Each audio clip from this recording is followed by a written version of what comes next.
video kali ini, saya sendiri akan membahas mengenai penugasan akhir atau ujian akhir semester dari mata kuliah agama Katolik. Dan pada video kali ini, saya akan membawa topik mengenai kekerasan. Kekerasan yang memang sering terjadi di sekeliling kita.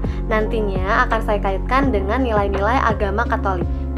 Langsung aja kita ke videonya. Kekerasan sendiri adalah bentuk penodaan dan pelukaan yang paling kejam terhadap martabat manusia.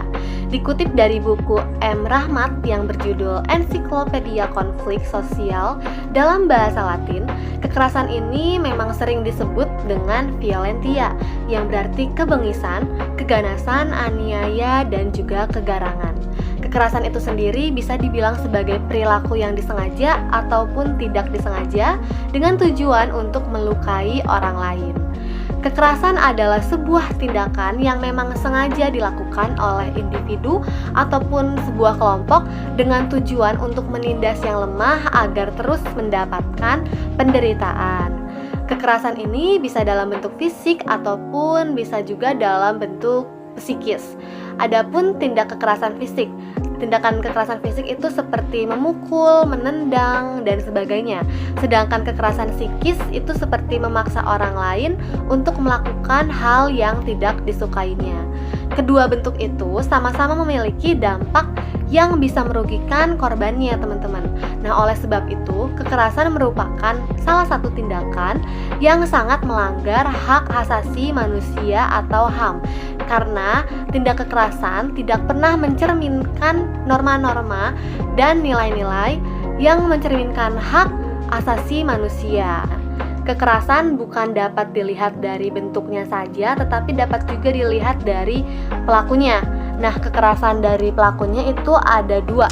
Yang pertama itu kekerasan individual, di mana jenis kekerasan ini dilakukan kepada seseorang atau bisa juga lebih dari satu orang. Nah, biasanya kekerasan individual itu terjadi dalam bentuk kekerasan seperti pemukulan, pencurian, penganiayaan, dan lain sebagainya. Lalu kekerasan kolektif yang kedua. Nah, kekerasan kolektif itu adalah kekerasan yang dilakukan oleh sebuah kelompok ataupun suatu massa. Dan biasanya kekerasan ini terjadi karena adanya perselisihan antara kelompok sehingga memicunya terjadi tawuran, bentrokan, dan lain-lain. Ada penyebab dari kekerasan itu sendiri nih, teman-teman. Yang pertama, penyebabnya itu hilangnya harga diri. Yang kedua, tingkat ekonomi yang berbeda atau sulitnya perekonomian. Lalu yang ketiga, memang tidak bisa nih untuk mengendalikan emosinya. Yang keempat, sering terjadi yaitu pendendam. Terus biasanya juga sudah menjadi sebuah kebiasaan dan adanya pengaruh alkohol ataupun narkoba. Nah, contoh-contoh kekerasan itu yang pertama, contohnya seperti melakukan pencurian atau perampokan. Lalu yang kedua, melakukan pembacokan atau pembegalan. Lalu bisa juga nih melukai perasaan orang lain, baik dalam bentuk menghina, mengejek, dan juga memaki. Lalu yang keempat, melukai tubuh orang lain seperti melakukan pemukulan, penusukan, pemerkosaan, dan yang biasanya terjadi akhir-akhir ini adalah melakukan pelecehan seksual. Nah, korban kekerasan pun harus segera mendapatkan penanganan yang baik. Oleh sebab itu, kita sendiri perlu mengetahui ciri-ciri korban kekerasan. Yang pertama, ciri-cirinya adalah adanya perubahan perilaku. Perubahan perilaku yang dimaksud itu seperti menjadi lebih takut ketika ingin melakukan aktivitas di luar rumah.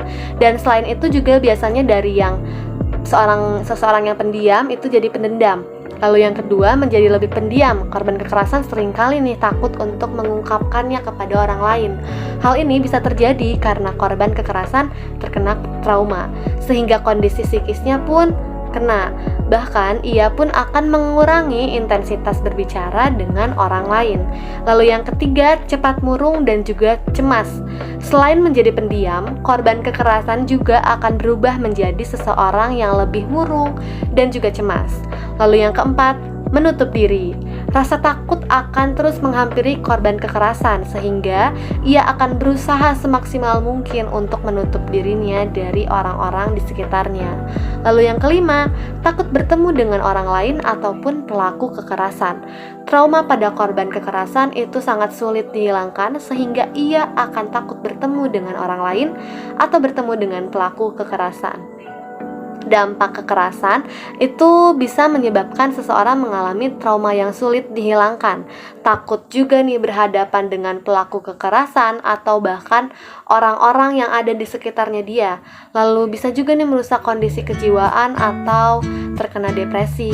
Lalu bisa meninggalkan bekas luka yang sulit dihilangkan dan membuat emosi menjadi tidak stabil. Lalu bagaimana sih peran gereja Katolik yang baik terhadap tindak kekerasan ini?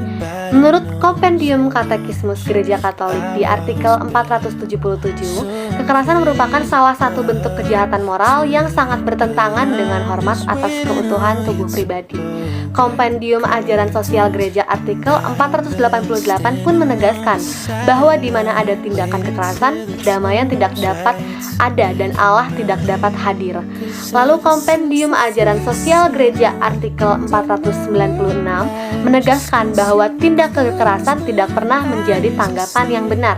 Kesadaran akan misi Kristus menjadi titik tolak bagi gereja untuk mewartakan bahwa tindak kekerasan adalah kejahatan yang tidak dapat diterima sebagai solusi atas suatu permasalahan. Karena itu, tindakan kekerasan tidak layak bagi manusia karena bertentangan dengan kebenaran iman dan juga kebenaran tentang kemanusiaan kita. Gereja Katolik Indonesia memiliki sikap yang cukup jelas dan cukup tegas terhadap kekerasan seksual yang terjadi dalam masyarakat dan di lingkungan gereja. Yang pertama, Gereja Katolik Indonesia didesak untuk menyusun kebijakan dan program yang lebih baik dalam menangani kasus kekerasan seksual, serta memberikan perlindungan yang lebih baik pada korban. Selain itu, gereja juga turut serta dalam melakukan suatu kampanye dan aktivitas yang mendukung pencegahan kekerasan dan terciptanya perdamaian di Indonesia. Namun demikian, masalah kekerasan di Indonesia masih banyak terjadi dan pihak-pihak gereja yang berperan pun dalam masyarakat harus tetap bekerja keras untuk memperbaiki situasi kekerasan yang sedang marak terjadi di sekitar kita. Dan itulah teman-teman pembahasan mengenai kekerasan yang sedang terjadi di Indonesia dan yang sudah saya kaitkan dengan peran dari Gereja Katolik itu sendiri. Saya mohon maaf bila terdapat banyak kesalahan atas tutur kata dan juga materi yang saya sampaikan, dan saya ucapkan terima kasih.